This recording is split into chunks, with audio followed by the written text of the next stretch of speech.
Monsieur Guy. Bonjour, Vous allez monsieur. bien? Très bien, merci. Et Ça vous-même? va très bien. Ok, très bien. Commençons par la première question. Bien. Pouvez-vous nous présenter brièvement le projet Recapter et son origine?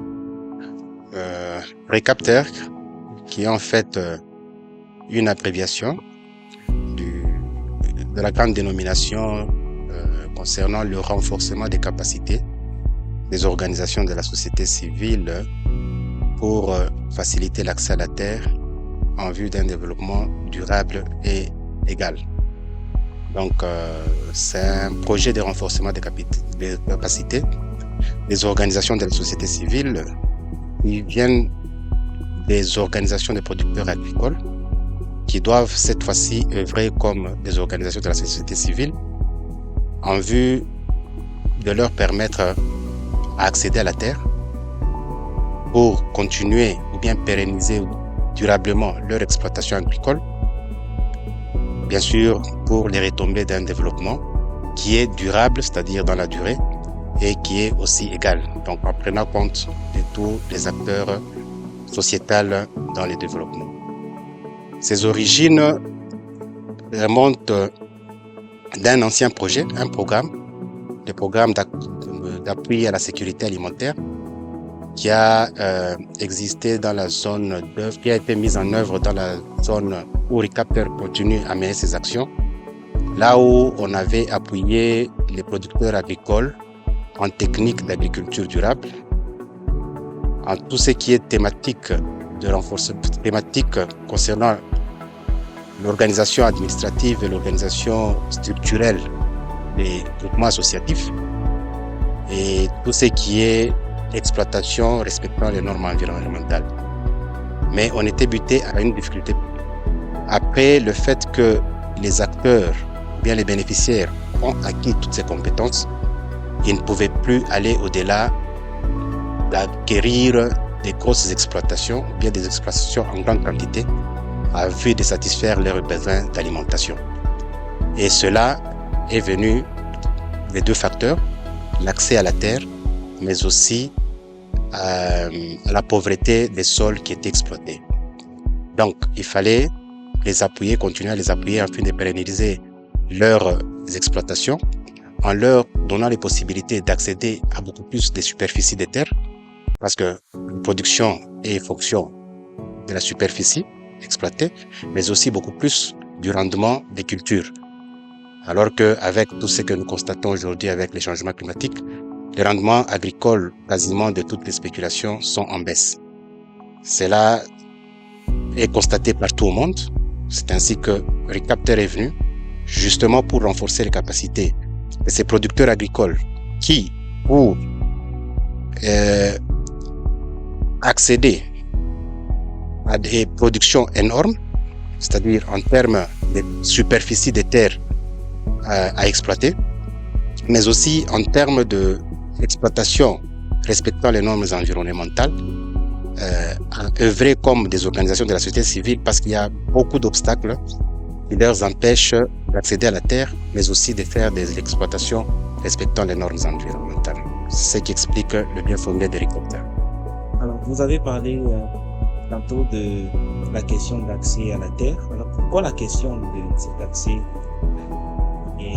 est-elle aujourd'hui cruciale à Lubumbashi et dans les sud-est de la RDC? C'est pas seulement à Lubumbashi ou bien la partie sud-est de la RDC, c'est quasiment partout au monde entier. L'accès à la terre devient un problème très crucial.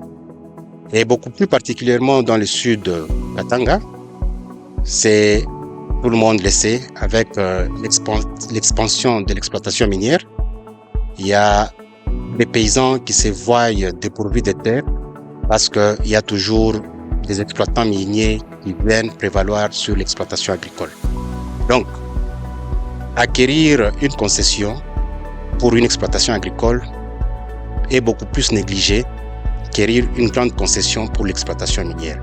C'est ainsi que Recapter vient, en fait, comme je l'ai dit, à renforcer les capacités de ces producteurs agricoles qui doivent œuvrer maintenant comme des organisations de la société civile en vue de faire des plaidoyers pour qu'ils aient la possibilité aussi d'acquérir les terres. Parce que déjà, il y a la loi minière, il y a les cadastres miniers, mais il y a le cadastre agricole qui n'est pas encore mis en œuvre.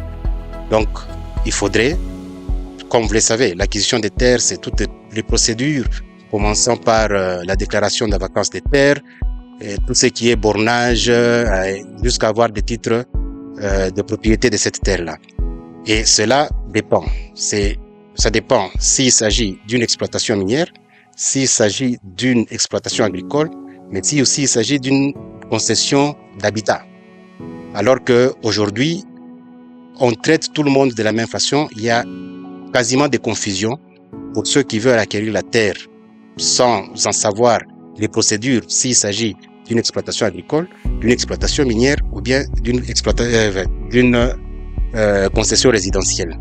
C'est ainsi que les renforcements des capacités justement viennent pour montrer aux producteurs agricoles, mais aussi pour leur permettre de hausser la voix, afin que les cadastres agricoles soient mis en application pour alléger leur accès à la terre par rapport à ceux qui accèdent à la terre pour l'exploitation minière, par exemple. Très bien. Alors, quel constat de départ a motivé la mise en place de ce projet? Le constat, c'est que déjà, dans plusieurs zones, peut-être s'il faut expliquer les zones d'intervention du projet.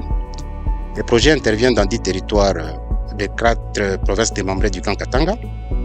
Et il y a différents aspects par rapport aux provinces. Prenons par exemple les provinces du Haut-Katanga et de l'Olaba. Là, il y a prévalence de l'exploitation minière et que il y a des exploitants, des multinationales qui viennent acquérir la terre au détriment des paysans qui sont originaires de ces terres-là. Donc, quand ils viennent avec des titres en bonne et due forme, c'est qu'ils s'accaparent de la terre qui était l'apanage de l'exploitation agricole de ces communautés-là. Et du coup, les communautés se trouvent en difficulté pour essayer de faire des exploitations durables, parce que qui dit durabilité, voire des exploitations qui peuvent garantir aussi l'avenir des générations futures. Donc, ils peuvent ne fût-ce que faire des exploitations superficielles sans prévaloir bien penser à ceux qui puissent faire des exploitations durables. Donc, c'est ainsi que RECAPTER est venu, justement, pour essayer de voir dans quelle mesure ceux qui ont déjà acquis les terres par rapport à ceux qui continuent à exploiter sur des concessions déjà occupées par des exploitants minières. Il y a plusieurs entreprises minières, sans peut-être ne pas citer les noms de certaines. C'est que voilà, il y a des communautés qui vivent dans des concessions déjà acquises par les exploitants miniers. Donc, RECAPTER est justement là pour essayer de renforcer la capacité de ces producteurs agricoles afin de voir dans quelle mesure ils peuvent trouver des terrains d'entente avec les exploitants miniers à partir du moment où ils continuent à exploiter dans les concessions qui les appartiennent. Puisque nous parlons du projet des RECAPTER, quels sont les principaux objectifs poursuivis par ces projets? Les objectifs, ou bien l'objectif principal, c'est d'avoir une société développée équitablement. Donc, qu'on donne l'accès au développement à tout être humain. C'est-à-dire, que ce soit exploitant agricole, exploitant minier ou fermier, tout le monde doit avoir les mêmes droits égaux. Donc, ici, on veut prévaloir le petit paysan, les petits producteurs agricoles qui se voient marginalisés. Et beaucoup plus, si nous voyons dans cette catégorie de producteurs agricoles, des petits producteurs agricoles, il y a beaucoup plus les femmes, les jeunes, mais aussi les peuples autochtones, les peuples pygmées, qui se voient beaucoup plus marginalisés dans ce processus de développement-là. Donc, le problème se situe, je peux dire, à 2 niveaux. Il y a au niveau macro, là où il y a la prévalence minière sur l'exploitation agricole, mais aussi il y a le problème qui se vit au niveau des communautés. Il y a des communautés où il y a des inégalités dans le processus de développement. Là où, par exemple, la femme, pour peut-être prendre dans les Tanganyika, territoire de Congolo, il y a des cultures où la femme n'a pas accès à la terre. Et ce qui fait que la problématique de développement égal se pose avec acuité. Donc, il faudrait renforcer les capacités de toutes ces communautés-là qui puissent fonctionner de telle sorte que toutes les couches de la population ou bien toutes les catégories sociales puissent accéder à ces processus de développement sans ambiguïté. Alors, comment Recapter entend-il promouvoir un développement durable et inclusif en développement? La durabilité, je l'ai dit au début, si nous voyons beaucoup plus les petits paysans qui font de l'exploitation agricole, c'est beaucoup plus l'exploitation de l'agriculture vivrière. Or, l'agriculture vivrière déjà qui accuse beaucoup de faiblesses à cause de baisse des rendements culturels, c'est que déjà, comme je l'ai dit dans l'ancien programme, on a essayé de conscientiser ou bien de sensibiliser les communautés de faire aussi des agricultures pérennes. C'est entre autres, par exemple, l'exploitation des palmeraies, des bananeraies, des avocatiers, des manguiers, ainsi de suite, qui sont des cultures où si on les exploite aujourd'hui, on peut garantir l'avenir des générations futures. Alors que si il faut aller sur cette lancée, mais en faisant ces exploitations sur des terres qui ne sont pas sécurisées, le risque est que celui qui viendra avec beaucoup de moyens pour s'accaparer des terres-là risque de tout anéantir parce que peut-être l'objectif de l'exploitation de ces terres-là, ce n'est plus l'agriculture, peut-être c'est le minier. Ou bien c'est un fermier qui viendra en ne connaissant pas les objectifs des communautés. Pourquoi est-ce que le monsieur a planté autant de palmiers? Il viendra tout raser alors qu'il s'agit d'un investissement réalisé. Voilà ce que ça fait comme ampleur sur le plan de développement de ces communautés-là. Donc, Recapter vient essayer d'aller sur le deux volets, voir comment est-ce que on peut continuer à appuyer les producteurs agricoles de réaliser des exploitations pérennes. Les exploitations pérennes, c'est avec pas des genres des cultures qui appauvrissent les sols, mais aussi c'est avec des essences qui peuvent fertiliser les sols naturellement. Il y a certaines essences, c'est ainsi que dans Recapter, peut-être je le dirai après, il y a plusieurs parties prenantes qui entrent en ligne de jeu, qui renforcent les capacités effectivement de ces producteurs agricoles en vue de garantir la fertilité du sol ou bien de régénérer les sols par des méthodes respectant les normes environnementales. Et ainsi, cela doit se faire sur la durée. Ça doit se faire à long terme. C'est pas des trucs de culture d'une année ou bien de 2 ans. C'est que c'est tout un processus qui nécessite à ce que cette exploitation se fasse sur des terres sécurisées. Parce que si ça prend dans le temps, c'est que les impacts ou bien les résultats seront escomptés. Une question de curiosité. Qui sont les principaux partenaires impliqués dans cette coalition? Alors, les principaux partenaires, c'est que en plus du donateur, qui est l'Union européenne, il y a la Caritas Autriche, qui fait partie des donateurs et qui joue le rôle de leader dans les consortiums de tous les partenaires qui mettent en œuvre le projet au niveau de la RDC. Ils sont premièrement la Caritas Congo avec tout son réseau au niveau du Grand Katanga, c'est-à-dire Lualaba, Tanganyika, Haut-Katanga et Olomami, mais aussi pour beaucoup plus de spécialité, beaucoup plus de professionnalisme. Nous avons mis aussi dans le consortium la Confédération nationale des producteurs agricoles du Congo, CONAPAC. C'est une plateforme nationale qui accompagne les producteurs agricoles en mettant en marge ou bien en exergue les aspects qui bloquent les producteurs agricoles d'aller vers de l'avant. Ils connaissent toutes les faiblesses, toutes les difficultés rencontrées par les producteurs agricoles. Ainsi, CONAPAC peut mener des plaidoyers ou bien des démarches pour que ces difficultés soient tant soit peu résolues grâce au projet Recapter. Mais aussi, il y a l'Université de Lubumbashi, à travers la faculté des sciences agronomiques, qui intervient pour, comme j'ai parlé de l'exploitation durable, c'est-à-dire respectant les normes environnementales, à renforcer les capacités des producteurs agricoles pour que cette exploitation se fasse vraiment de manière à ce que les conditions soient respectées. Voilà, donc il y a les parties prenantes de mise en œuvre, c'est-à-dire Caritas Congo avec son réseau, les réseaux Caritas. Il y a CONAPAC, il y a l'UNILU, mais aussi il y a des partenaires visés qui sont les organisations des producteurs agricoles qui, grâce au renforcement des capacités, doivent agir maintenant comme des organisations de la société civile. Mais aussi, il faut impliquer les autorités politico-administratives, les chefs coutumiers, les autorités locales, mais aussi les services étatiques.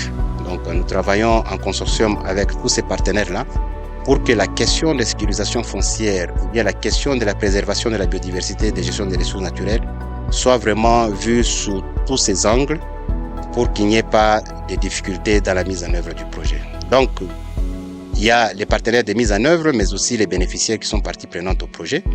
Les bénéficiaires qui impliquent les autorités politico-administratives et les autorités coutumières, mais aussi les services étatiques et toutes les forces vives des communautés dans lesquelles les projets sont en train d'être mis en œuvre.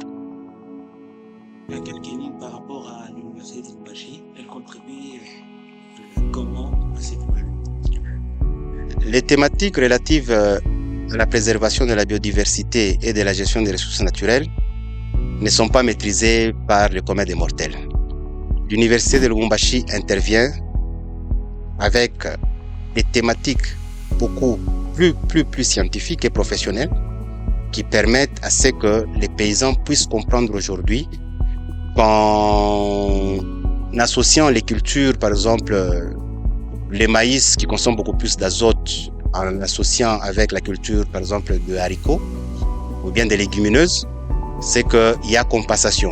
Donc l'azote qui est, par exemple, épuisé par la culture du maïs peut être compensé par l'exploitation, en fait, tout ce que les légumineuses peuvent régénérer dans les sols. Donc, l'université vient avec des thématiques précises selon les zones d'intervention des projets, selon les conditions, en fait, ou bien les aspects géophysiques des terres exploitées, à orienter les producteurs agricoles de réaliser ou bien de mettre en œuvre telle ou telle autre stratégie en vue de garantir ces productions agricoles. Mais aussi, l'Université de Lubumbashi vient encore beaucoup plus pour voir comment régénérer les espèces qui sont en voie de disparition. Donc, nous sommes au Katanga, par exemple. Il y a certains fruits traditionnels qu'on consommait quand on était des enfants, mais qui ne sont plus aujourd'hui. Donc, il y a notamment les masuku, les fungo, les bisongolais. Si on voit dans les grands marchés aujourd'hui, ce sont des fruits qui se vendent très cher. Et ils se vendent très cher parce que c'est devenu rare. Ça ne vient que d'un coin seulement, mais dans d'autres coins, ça n'existe pas. Il y a par exemple les chenilles. Donc, les chenilles, avant, tout le monde les ramassait partout. Mais aujourd'hui, quand vous voyez sur le marché, c'est des chenilles qui sont importées quasiment. Et voilà, donc l'Université de Lubumbashi vient avec renforcer les capacités pour que toutes ces essences ou bien toutes ces espèces qui sont vraiment en voie de disparition puissent être régénérées et que la culture congolaise, la culture katangaise puisse être promue encore de nouveau. Donc, lorsque nous avons parlé des principaux partenaires impliqués dans ce projet, vous avez évoqué notamment Caritas Congo. Quel est le rôle de cet organisme ou de cette organisation dans la mise en œuvre de cette projet? Caritas Congo est une organisation spécialisée dans l'accompagnement des groupements associatifs. Caritas Congo est spécialiste en regroupement des producteurs ou bien des catégories sociales en des groupes structurés, accompagnés, qui doivent fonctionner comme des groupements en bonne et due forme, c'est-à-dire l'organisation structurelle, avoir des comités, avoir des statuts, avoir des règlements d'ordre intérieur. Caritas avec son grand réseau à travers la République démocratique du Congo, accompagne justement différentes catégories selon les thématiques bien sûr, notamment comme nous sommes dans une thématique de développement, c'est que tous les projets de développement de la Caritas Congo utilisent l'approche d'accompagnement associatif. Donc, c'est des groupes des paysans, des producteurs qui sont organisés et qui bénéficient de tout ce que les différents projets mettent à leur disposition. Donc, Caritas Congo a ce rôle-là, accompagnement associatif. Merci, M. Niki, pour ces explications. Alors, nous poursuivons notre interview. Qui sont les bénéficiaires directs au projet Recapter? Comme je l'ai dit au début, on veut la promotion des producteurs agricoles.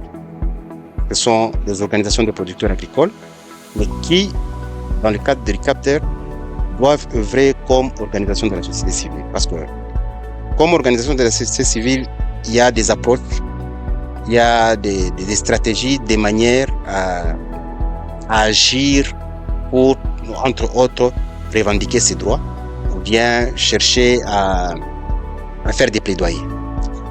Donc, le projet vise 200 organisations de producteurs agricoles qui doivent être renforcées en capacité pour qu'ils agissent comme organisation de la société civile. En plus de ces bénéficiaires directs, qui sont les 200 organisations de la producteurs agricoles, il y a plus ou moins 70 autorités politico-administratives qui doivent faire partie du projet.